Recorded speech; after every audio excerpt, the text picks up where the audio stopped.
Hello everyone, हम लोग last class में मोशन इन 2D कैसे देखते हैं उसके बारे में देखे थे कि मोशन इन 2D कोई भी हमारा टर्म दिया हुआ है डिस्प्लेसमेंट का, तो मोशन इन 2D कैसे देखेंगे।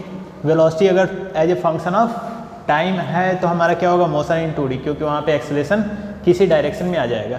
अगर दोनों सेम डायरेक्शन में है तो एक्सेलरेशन होगा, सिर्फ और सिर्फ एक्सेलरेशन और वेलोसिटी सेम डायरेक्शन में होगा तो मोशन इन स्ट्रेट लाइन होगा। अदर डिफरेंट डायरेक्शन में मोशन, ठीक है, मीन्स एक्सेलरेशन डिफरेंट है, वेलोसिटी डिफरेंट है, डैट मीन्स कर्व कैसा बन जाएगा, पैराबोलिक। ठीक है, पैराबोलिक टाइप का कर्व अगर बन जाएगा, पैराबोलिक कन्फर्म नहीं है, पैराबोलिक टाइप मतलब कोई कर्वेचर टाइप का बन जाए, ठीक, तो वो कैसा हो जाएगा मोशन इन 2D, बिकॉज वो किस में लाई करेगा, एक प्लेन में। ठीक है, उसके बाद इक्वेशन ऑफ ट्रेजेक्ट्री थोड़ा सा निकालने को सीखे थे, और भी इक्वेशन ऑफ ट्रेजेक्ट्री के बारे में आगे बात करते हैं। ठीक है, so equation of trajectory, equation of trajectory, okay, इसके बारे में अगर बात करें, ठीक, तो लेट्स से इसमें दो पार्ट में पहले कर लेते, डिवाइड करते हैं एक्स एक्सिस के बारे में और वाई एक्सिस। सबसे पहले ऐसे, ताकि क्वेश्चन आपका आसान हो सके, x axis and y axis में अलग अलग ये कर लेते हैं, डिवाइड कर लेते हैं, तो क्वेश्चन आसान। तो इसमें क्या क्या होता है, इनिशियल वेलोसिटी एक्स में आप लिख लो, इनिशियल वेलोसिटी वाई में लिख लो, ठीक है, final velocity x, final velocity y, acceleration x, acceleration y, displacement x, displacement y. एक क्या बचता है टी। अब time is independent of frame of reference. Time हमारा क्या होता है, फ्रेम ऑफ रेफरेंस पे इंडिपेंडेंट होता है, तो कोई भी कोऑर्डिनेट सिस्टम और टाइम एक्स वाई जेड में नहीं होता, इसलिए टाइम हमारा क्या रहेगा, टी ही रहेगा। ठीक है ना, ये मत लिखना आपकी एक्स टी एक्स और टी वाई, टाइम आपका क्या रहेगा, टी रहेगा ही। ठीक है, दोनों में टी, चाहे कोई भी कोऑर्डिनेट सिस्टम लिया जाए टाइम टी रहेगा आपके केस में। ठीक है ना, ये चीज़ ध्यान रखना आपके केस में। ठीक, तो अगर इतना लिखा तो डिस्प्लेसमेंट वेक्टर को कैसे लिखते हैं, आर वेक्टर को X I plus Y J, मतलब R x I plus R Y J, ठीक है ना, आर वाई जे यही होता है ना, r x i cap plus R Y j cap, यही लिखते हैं डिस्प्लेसमेंट वेक्टर को। अगर इसे डिफ्रेंशिएट करें तो हमें क्या मिलेगा, वेलोसिटी मिल जाएगा। ठीक है, अगर इसे डिफ्रेंशिएट करें d r vector upon d t तो हमें क्या मिलेगा, velocity vector d r x upon d t i cap plus d r y upon d t j cap. ये हमारा क्या है, velocity in x direction, v x, ये क्या हमारा वेलोसिटी इन वाई डायरेक्शन। ठीक है, यहाँ पे प्लस है, तो v की वैल्यू हम लोग क्या लिख सकते हैं, v x i cap plus v y j cap.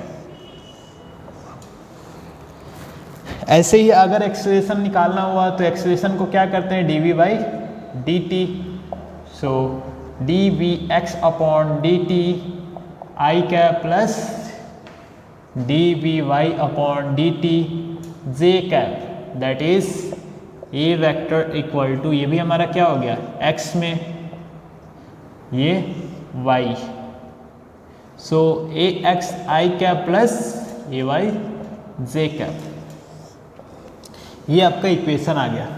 तो यहाँ पे x y में इक्वेशन आ रहा है, डिस्प्लेसमेंट में भी x है और y है, वेलोसिटी में भी x एंड y है, एंड एक्सेलरेशन में भी x एंड y है। ठीक है, और यहाँ पे x एक्सिस और y एक्सिस के अकॉर्डिंग आपको दिया हुआ है। तो अब क्या करें, अगर इक्वेशन ऑफ मोशन को यूज करना हुआ तो आप इक्वेशन ऑफ मोशन यहाँ पे यूज कर सकते। इक्वेशन ऑफ मोशन हमारा कांस्टेंट एक्सेलरेशन के केस में यूज करते, ये एक्सेलरेशन आपका कांस्टेंट होगा x डायरेक्शन में, ये भी आपका कांस्टेंट होगा y डायरेक्शन में। तो अगर x और y डायरेक्शन में यूज करना हुआ इक्वेशन ऑफ मोशन तो कैसे यूज करेंगे।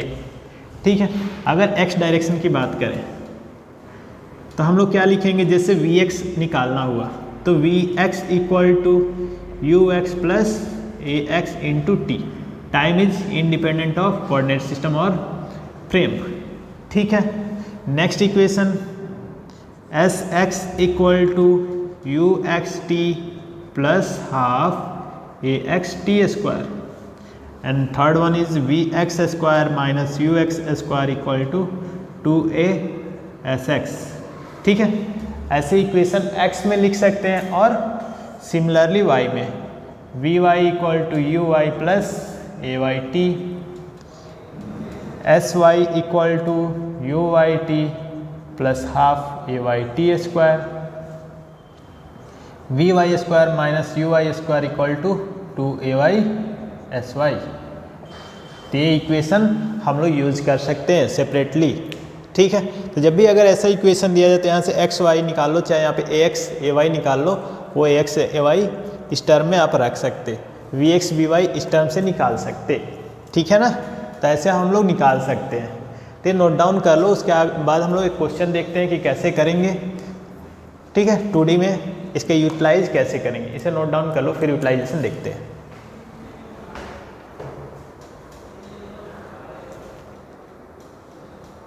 अब देखते हैं क्वेश्चन। ठीक है, लेट्स सी। क्वेश्चन ऐसा दिया जाए, मान लो कि आपको वेलोसिटी दिया हुआ है u equal to 3i plus 4j and acceleration भी दिया हुआ है 2i प्लस 3j। ठीक है, ऐसा दिया हुआ है। तो आपसे पूछा जाए find first one, velocity at t equal to 3 second, velocity at t equal to 3 second and second में displacement at t equal to 2 second. ऐसे क्वेश्चन पूछ दिया जाए तो आप क्या करोगे, आप डायरेक्ट यूज भी कर सकते। ठीक है, v equal to u plus a t vector form में। ठीक, आप वही जाएगा और इसे भी s equal to u t plus half a t square भी यूज कर सकते।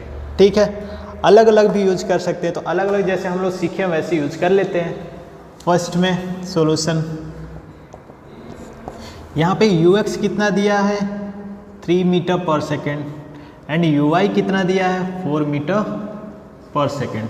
ठीक है, ax कितना दिया है 2 metre per second square, ay कितना दिया है 3 मीटर पर सेकेंड स्क्वायर।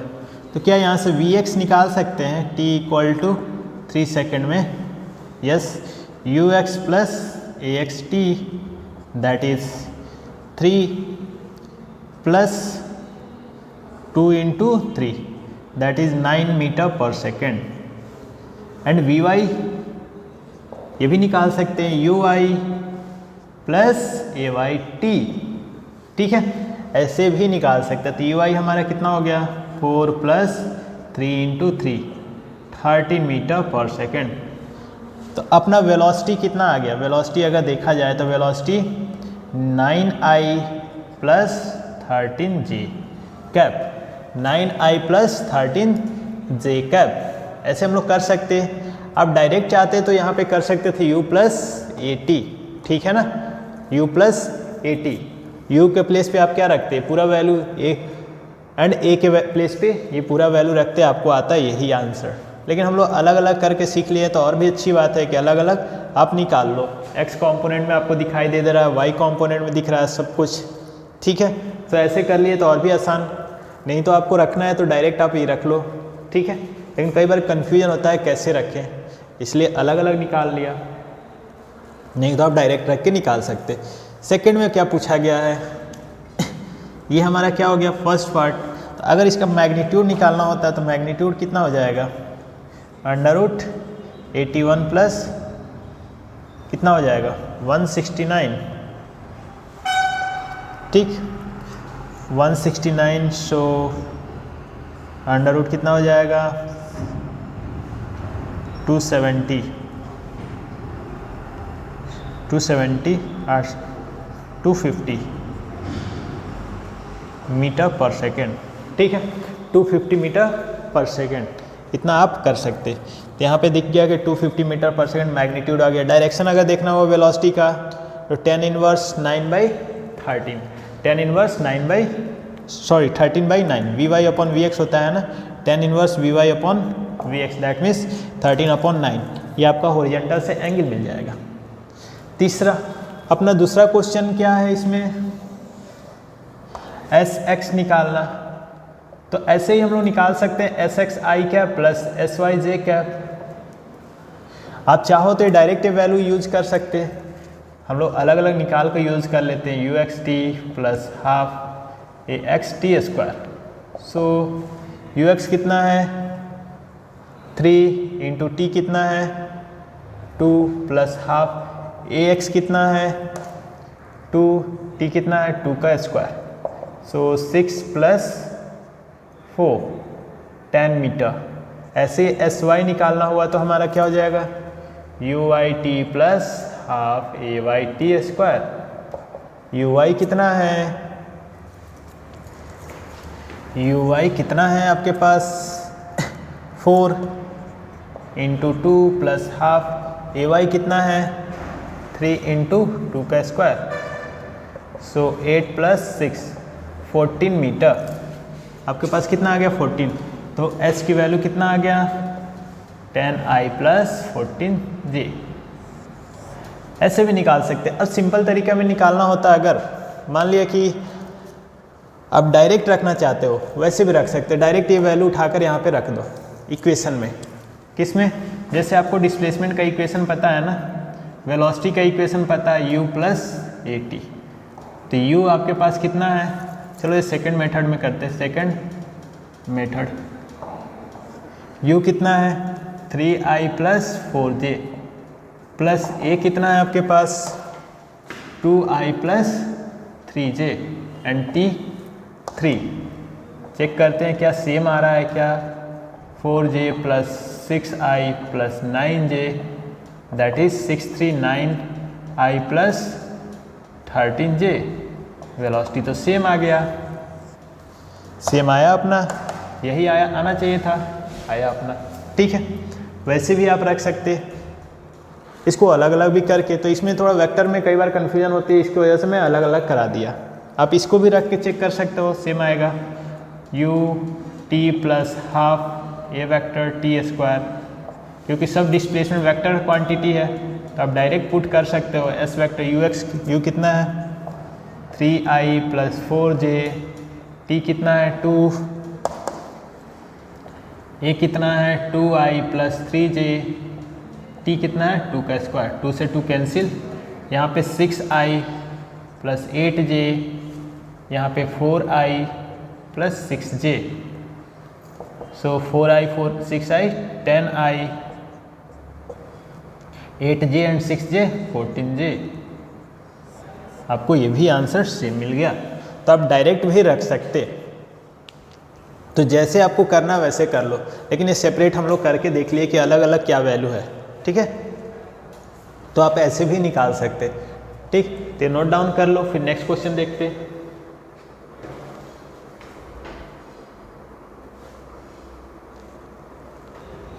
अब नेक्स्ट क्वेश्चन देखते।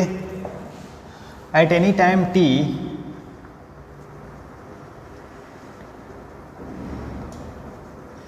velocity vector equal to ai cap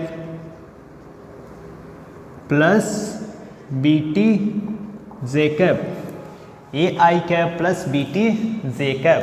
ठीक है, find equation of trajectory of the particle, find the equation of trajectory of the particle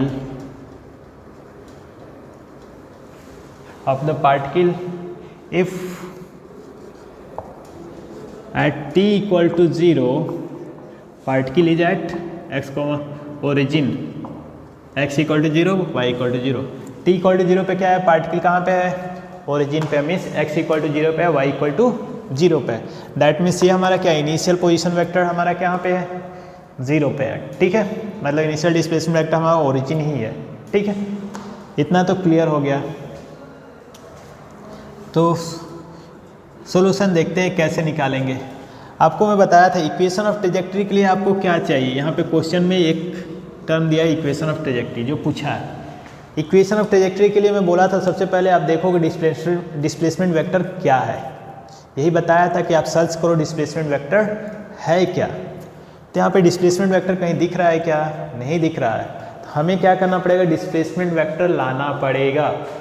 तो आपको velocity दिया हुआ है तो हमें डिस्प्लेसमेंट वेक्टर के लिए जाना पड़ेगा। तो कैसे चलेंगे? v equal to a i plus b t जी, दैट मीन्स डी, हम लोग क्या लिखें? D r upon d t, ठीक है, a i plus b t j cap. अब जैसे ये दिखा तो दोनों तरफ क्रॉस मल्टीप्लाई, टी वाले को एक साथ कर लेते हैं, ए i plus b t j cap D T. अब जहाँ डी टी दिखा तो इसका मतलब है कि इंटीग्रेशन। इसका क्या मतलब हो गया? इंटीग्रेशन। अब लिमिट की बात करते हैं। लिमिट अगर बात करें तो t इक्वल टू 0 पे क्या है? x 0 और y 0, दैट मीन्स r भी 0। t इक्वल टू t पे कोई पोजीशन होगा, r होगा, ठीक है। अब इसको सॉल्व करें अगर, ये dr की इंटीग्रेशन क्या हो जाएगा? r vector and a dt, that means a t i cap plus b into T का integration B T square by 2 J cap. अब हमें मिल गया क्या चीज़? Displacement vector. क्या मिल गया हमें? Displacement vector. तो अब अपना काम आसान हो गया क्योंकि हमें पहले चाहिए था क्या? Displacement vector. तो अब डिस्प्लेसमेंट वेक्टर मिलते कहीं कि आप सोचोगे x के प्लेस पे कौन सा टर्म है, y के प्लेस पे कौन सा टर्म है? A t and y equal to b T square by 2। यही तो बताया था कि इक्वेशन ऑफ ट्रेजेक्टरी पहले डिस्प्लेसमेंट वेक्टर ढूंढो, डिस्प्लेसमेंट वेक्टर मिलते कहीं कि x के प्लेस पे जो है y के प्लेस पे है, उसके बाद रिलेशन x और y में लाना है, रिमूविंग t। यही तो हमारा था इक्वेशन ऑफ ट्रेजेक्टरी का। तो यहाँ से t की वैल्यू निकालते हैं x बाई ए, और ये t की वैल्यू उठाकर यहाँ पुट करते हैं, y equal to B by 2 x by A का whole square, that is bx square upon 2a square, that is equation of trajectory। तो इक्वेशन ऑफ ट्रेजेक्टरी आप ऐसे निकाल सकते हो। तो क्वेश्चन अगर दिया जाए तो आप ऐसे कर सकते हो ना इक्वेशन ऑफ ट्रेजेक्टरी, ठीक है। चलो नोट डाउन कर लो, फिर आगे देखते हैं नेक्स्ट क्वेश्चन। अब क्वेश्चन देखते हैं हम लोग, ठीक है। Next, a particle moves along the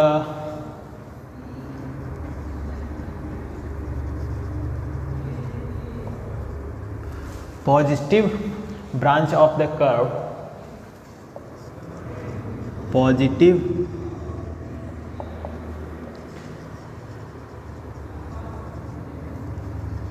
branch of the curve y equal to 2x, where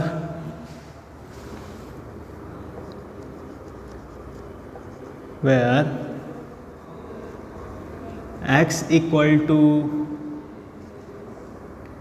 t square, ठीक है। x equal to t square, x एंड y are measured in meter and t in second, x and y are measured in meter and t is in second, ठीक है। at t equal to 2 second the velocity of the particle is, at t equal to 2 second the velocity of the particle is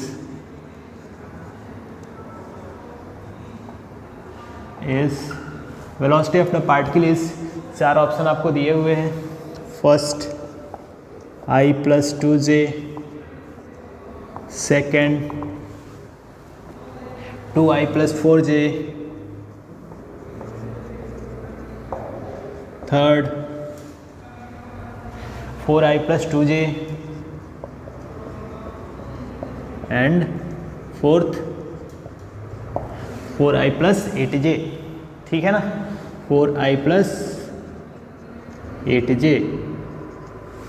ये आपको दिया हुआ है option. पूछा जरा बताओ कौन सा इसमें चारों में से एक सही है।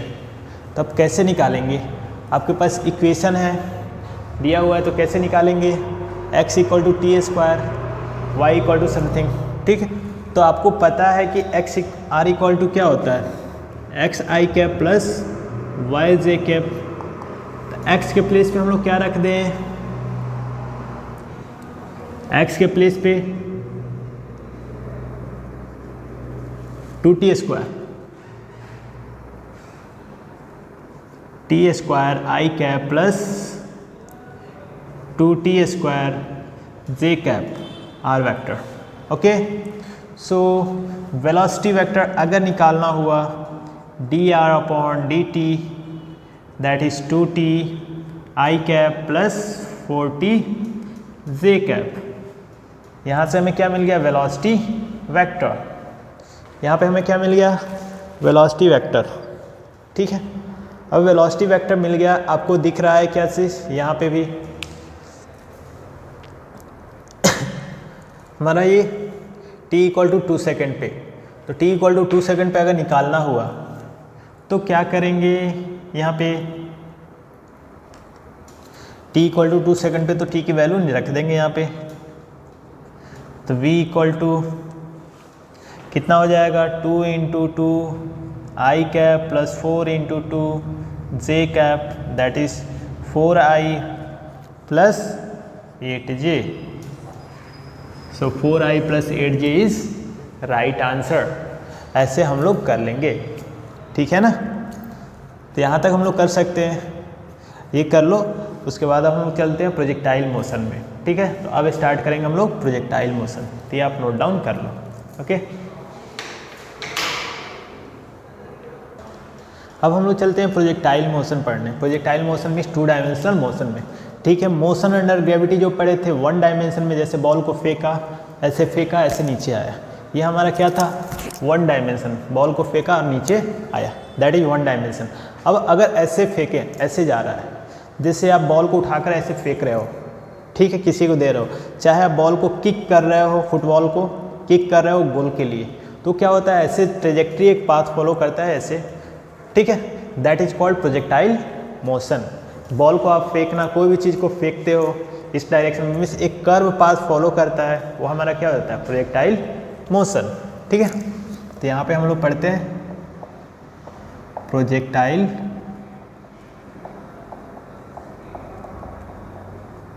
मोशन, ठीक है, प्रोजेक्टाइल मोशन। प्रोजेक्टाइल मोशन में सबसे पहला चीज़ देखते, एक्स वाई प्लेन बनाते पहले, क्योंकि हमारा एक प्लेन में होता है एक्स एंड वाई। अब कोई पार्टिकल लिया यहाँ पे और यहाँ से फेंका, तो ऐसा पाथ फॉलो करेगा u से, दैट इज थीटा। ऐसा पाथ फॉलो करेगा ना, बिल्कुल करेगा। तो इसमें ये यहाँ से यहाँ तक जाने का जो डिस्टेंस होता है उसे हम लोग रेंज के नाम से जानते हैं। जहाँ से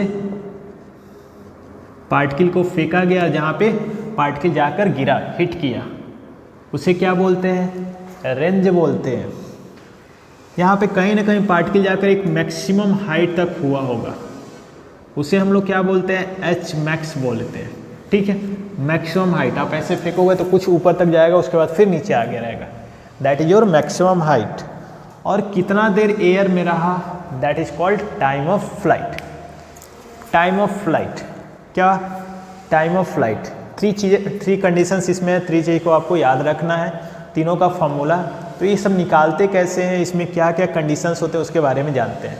ध्यान से देखा जाए, सबसे पहला जब भी प्रोजेक्टाइल मोशन आए तो उसका तो पहले कंपोनेंट में ब्रेक कर लो। कौन कौन से, x and u y, initial velocity, that means u sine theta and u cos theta. अच्छा, हम लोग जो भी पार्टिकल को फेंकते हैं, जैसे इसे मैं छोड़ा, ये पार्टिकल किधर आया, नीचे, because of acceleration due to gravity, earth के फोर्स के द्वारा, ठीक है। तो इस पे पार्टिकल पे कौन फोर्स एक लगा रहा है, एक डाउनवर्ड फोर्स हमेशा लग रहा है, किसकी वजह से? अर्थ की वजह से। तो यहाँ पे डाउनवर्ड एक एक्सेलरेशन लग रहा है, that acceleration is called acceleration due to gravity, ये सबको पता है। तो एक्सेलरेशन कौन से डायरेक्शन में लग रहा है? एक हमेशा डाउनवर्ड। तो पार्टिकल पे एक डायरेक्शन में एक्सेलरेशन लग रहा है जो डाउनवर्ड है, किधर है? जी डाउनवर्ड है।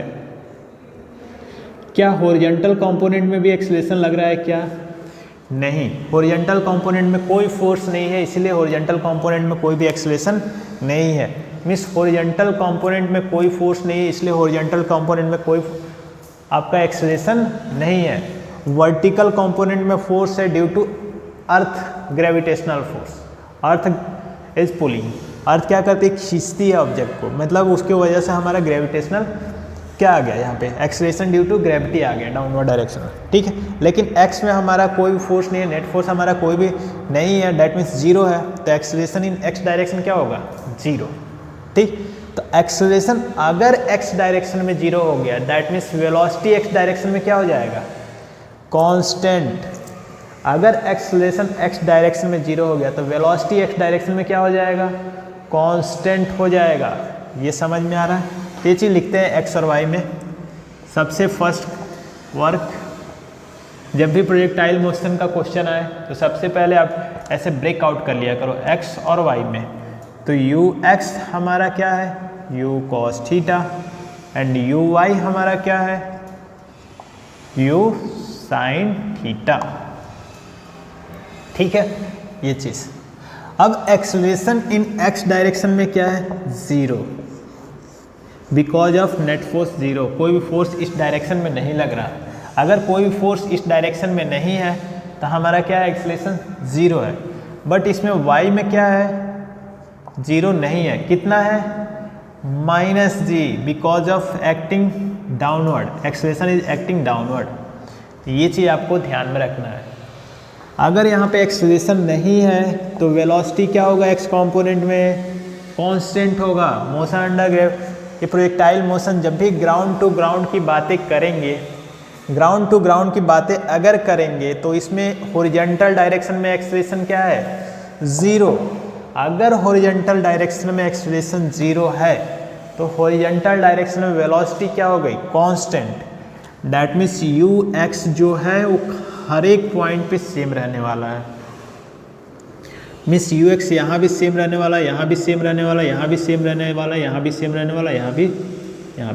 दैट मीन्स मान लो V x equal to you X, कहीं भी V x equal to you X होने वाला है आपका, ये कहीं भी चेंज नहीं होने वाला। यू एक्स हर एक जगह आपका सेम रहने वाला है। ओके, ये क्लियर हो गया। क्या यू आई भी सेम रहेगा? बिल्कुल नहीं, यू आई हर एक जगह चेंज होगा। मतलब y कंपोनेंट में वेलोसिटी हर एक जगह चेंज होगी। क्यों? क्योंकि y कंपोनेंट में एक्सेलरेशन है। ये चीज़ आप दिमाग में बैठा लेना कि y कंपोनेंट में अगर एक्सेलरेशन है तो y कंपोनेंट में हर एक जगह वेलोसिटी चेंज होने वाली है, ठीक है। लेकिन x कंपोनेंट में कोई एक्सेलरेशन नहीं है, मीन्स x कंपोनेंट में वेलोसिटी चेंज नहीं होगी। हर एक पॉइंट पे वेलोसिटी कांस्टेंट रहने वाली है, किसी भी पॉइंट पे इस बात पे लिया जाए तो। इतना क्लियर? ठीक है, ना क्लियर? तो आपका x और y, तो y कंपोनेंट में वेलोसिटी चेंज होती रहेगी और x कंपोनेंट में कहीं भी वेलोसिटी नहीं चेंज होगी, कितना भी टाइम हो जाए। और जो भी पार्टिकल को इधर फेंकते हैं, जिस एंगल से फेंके ग्राउंड टू ग्राउंड, हमारा क्या हो जाएगा? ग्राउंड। तो यहाँ पे ग्राउंड टू ग्राउंड प्रोजेक्शन में जिस एंगल पे यहाँ पे फेंकेंगे उसी एंगल पे यहाँ पे जाकर हिट करेगा। ग्राउंड टू ग्राउंड प्रोजेक्शन की बात कर रहा। यहाँ पे थीटा से फेंका तो थीटा पे हिट किया, जिस वेलोसिटी से यहाँ से गया उसी वेलोसिटी से यहाँ भी हिट करेगा। तो ये सारे कंडीशंस हो गए अपने। तो अब इसमें सबसे पहला तीन इंपॉर्टेंट चीज़ हो जाती है इसमें। ये टर्म तो हमेशा ध्यान में रखना आपको, क्योंकि u x u i a y a x आपका जीरो होता है।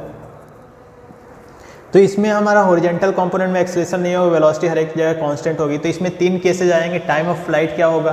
कितने देर पार्टिकल हवा में रहा, that is your time of flight. Particle कितने देर हवा में रहा, मीन्स यहाँ से यहाँ जाने में कितना टाइम लगा है, that is your time of flight. तो सबसे पहले पूछा जाता है कि टाइम ऑफ फ्लाइट बताओ। Time of flight time of flight बताओ, ठीक है ना। अब इसमें अगर टाइम ऑफ फ्लाइट की बात करें, कैपिटल टी से डिनोट कर लेते हैं, तो टाइम ऑफ फ्लाइट हम लोग जनरली सेकंड इक्वेशन से निकालते, इक्वेशन ऑफ मोशन का सेकंड इक्वेशन से, जैसे मोशन अंडर ग्रेविटी में भी निकालते थे सेकंड इक्वेशन, यहाँ भी उसी से निकालेंगे, ठीक। तो y कंपोनेंट में डिस्प्लेसमेंट क्या है, यहाँ पे पार्टिकल है, फिर यहीं पे गिर रहा है नीचे, तो y कंपोनेंट में डिस्प्लेसमेंट क्या है, 0। y कंपोनेंट में डिस्प्लेसमेंट क्या है, 0। तो हम लोग कौन सा फॉर्मूला यूज कर लें, s y equal to u y t plus half a y t square. S y हमारा क्या, y कंपोनेंट में डिस्प्लेसमेंट 0, तो 0 इक्वल टू यू वाई हमारा कितना है, यू साइन थीटा, टी को हम लोग क्या मान रहे हैं, capital t, a y minus g, that means minus g by 2 t square, ठीक है। एक टी से हमारा 0 इधर कर देते हैं, तो T equal to 2u sine theta by G, ठीक है। तो टाइम ऑफ फ्लाइट हम लोग क्या लिख देंगे, 2u साइन थीटा बाई जी, ऐसे लिख लेंगे। यहाँ पे t इक्वल टू 0 पे पार्टिकल 0 डिस्प्लेसमेंट में है, और t इक्वल टू इतने टाइम बाद हमारा पार्टिकल अगेन 0 डिस्प्लेसमेंट पे है। यहाँ पे t कॉमन करते हैं, एक्चुअली में डायरेक्ट कैंसिल नहीं करके t कॉमन करके इक्वेट करते हैं। t इक्वल टू 0 पे हमारा डिस्प्लेसमेंट 0 है, और t equal to 2u sine theta by G पे हमारा डिस्प्लेसमेंट 0 हो रहा है y डायरेक्शन में, ओके। तो ये हमारा t equal to 2u sine theta by G, इसे क्या लिख सकते हैं, u साइन थीटा कौन सा कॉम्पोनेंट है, 2u by g, that is time of flight किस पे डिपेंड करेगा, कौन से कंपोनेंट पे डिपेंड करेगा, y कंपोनेंट ऑफ वेलोसिटी पे डिपेंड करेगा। Time of flight y component of velocity पे डिपेंड करेगा। ये फॉर्मूला आपको याद रखना है, और इसे हमेशा कैलकुलेशन करते वक्त इसे याद रखना है, ठीक है। कैलकुलेशन करते वक्त हर एक जगह यही यूज करने वाले हैं, 2u by g. Time of flight किस पे डिपेंड करता है, y कंपोनेंट ऑफ वेलोसिटी पे। अब चलते हैं मैक्सिमम हाइट, क्या निकाले, सेकंड मैक्सिमम हाइट, ठीक है। अब मैक्सिमम हाइट के केस में क्या होगा, मैक्सिमम हाइट तभी होगा जब हमारा ये वाला कंपोनेंट का वेलोसिटी 0 हो गया हो, ये वाला कंपोनेंट वर्टिकल वेलोसिटी क्या हो जाए, 0 हो जाए।